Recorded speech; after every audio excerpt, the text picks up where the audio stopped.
Hello बच्चों, let's read the question. The question says that find the derivative of the following function from first principle. The given function is sin of x plus 1. इस question में sin of x plus 1 का derivative using first principle निकालना है. बहुत ही simple सा question है. बहुत पहले हम की कॉन्सेप्ट लिख लेते हैं. की कॉन्सेप्ट. तो पहला की कॉन्सेप्ट है derivative of f of x using first principle का फॉर्मूला क्या होता है. f dash x is equal to limit h tends to 0 f of x plus h minus f of x upon h.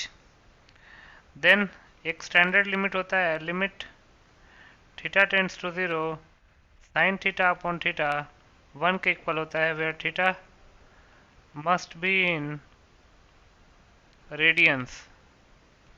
तो इन दोनों की concepts को use करके इस क्वेश्चन को सॉल्व कर लेते हैं.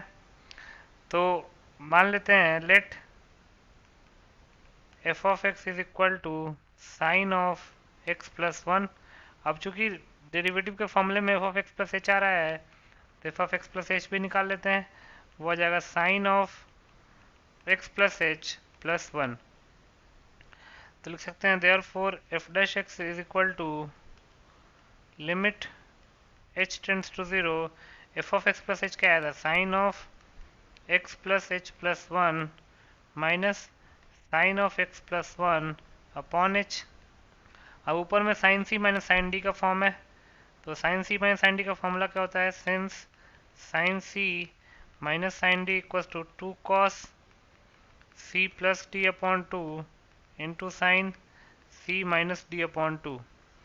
तो ये जो f डैश एक्स है क्या आ जाएगा, limit h tends to 0 1 upon h को बाहर ले लेते हैं, sine c minus sine d, तो ये हो जाएगा 2 cos c plus d upon 2 that is x plus h plus 1 plus x plus 1 upon 2 into sine x plus h plus 1 minus x minus 1 upon 2. x से x cancel out हो जाएगा, 1 से 1 cancel out हो जाएगा. इसको लिख लेंगे limit h tends to 0 1 upon h 2 cos 2x plus 2 plus h upon 2 into sine h upon 2.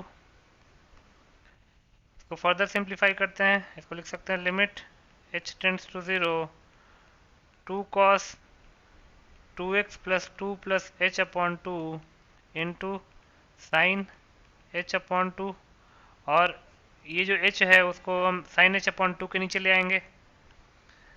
ये हो जाएगा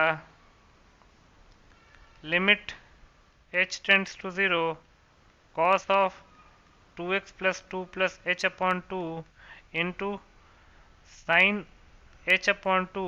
जो 2 कांस्टेंट था उसको हम h के डिनोमिनेटर में ले जाते हैं. अब लिमिट को अलग अलग कर लेते हैं. ये जगह limit h tends to 0 cos of 2x plus 2 plus h upon 2 into limit h tends to 0 sine of h upon 2 whole upon h upon 2. अब अगर h 0 को टेंड कर रहा है तो h अपॉन 2 भी 0 को टेंड करेगा, तो limit h tends to 0 sine h upon 2 upon h upon 2 किसके इक्वल हो जाएगा, 1 के इक्वल. तो सेकंड लिमिट की वैल्यू आ गई 1. फर्स्ट लिमिट में h को डायरेक्टली 0 पुट कर लेते हैं, तो जाएगा cos of 2x plus 2 upon 2 into 1. तो ये जाएगा cos ऑफ 2 कॉमन ले लेंगे, हो जाएगा x प्लस 1, तो ये जाएगा cos ऑफ x प्लस 1, क्योंकि 2 और 2 कैंसिल आउट हो जाएगा. तो cos ऑफ x प्लस 1 जो है वो हमारा फाइनल आंसर हो जाएगा. तो लिख सकते हैं hence cos of x plus 1 is the required answer. So cos of x plus 1 will be your final answer. I hope you understood it well. Best of luck.